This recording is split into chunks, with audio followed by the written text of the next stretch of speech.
Ho, ho, ho! Hey, it's Dana. It's out and about, and thanks for being here. Thankfully, the midterm elections and all those commercials and Meg Whitman are out of our sight. They're weeks past now. All in all, it wasn't a complete massacre to me, but it wasn't pretty for my side. Now, I say my side out of respect for my wacko log cabin Republican gay friends. I just don't get it, I gotta tell you. It's kind of an oxymoron to me. It's like awfully pretty or a cold hot dog or born dead. Gay Republicans. Anyway, I digress. We lost some big ones out of apathy in that election. It's like that old Bob Hope joke. What's the difference between ignorance and apathy? I don't know. I don't care. There's no real fun coming my way anyway until Palin for the elephants in 2012. Yet locally, we've got some fun stuff coming up. We're going to redeem ourselves, I think, in the next few months because in March, West Hollywoodians, we're going to go to the polls and elect three city council members. Not new ones, but city council members. Now, truth is, just a few of us are going to go to the polls. Out of 24,000 registered voters in West Hollywood, council folks are generally elected with just 10% of that mass. 10%. That's kind of sad, huh? I suspect that's why one cat, the guy we all know, John Heilman, has been on the council for 2.5 decades.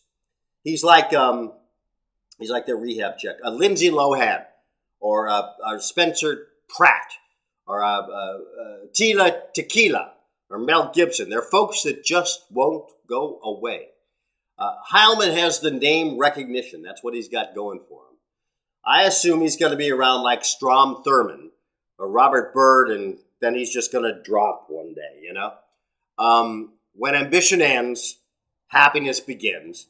So I think Heilman's happy as a dog with two dicks. John Heilman's not going anywhere. But his council mates, to me, Abby Land and Lindsay Horvath, seem vulnerable. They both aspire to the stars, I think, or at least the assembly. And Abby has proven with her 17-point defeat for assembly in the past that being on the city council at the same time doesn't help much. So what the heck? Here's to the winners. Lift up your glasses. Now, Lindsay is nice. She's sincere. She's perky. Had lunch with her. She's a tad scary, I think. That's just my 2 cents. There's a couple of fresh, great new faces, I think, that want to challenge them. Endorsements are going to come later. Now's the time to kind of engage and learn a bit about all the candidates. I just think we've got to have an opinion either way. I mean, either toss the bastards out or chisel their faces in Mount Weho, wherever that would be. It's probably owned by the Montgomerys if it exists. Sorry, Peter, I'm just kidding. Over the next few months, they're all going to spend a boatload on direct mail pieces. They can't afford TV, so we get a crap load of stuff in our mailbox. Take a second to read them. There'll be lots of forums. Most of the forums are boring. They're like sister wives, but check a couple of them out. They're better than a poke in the eye with a sharp stick, I suppose.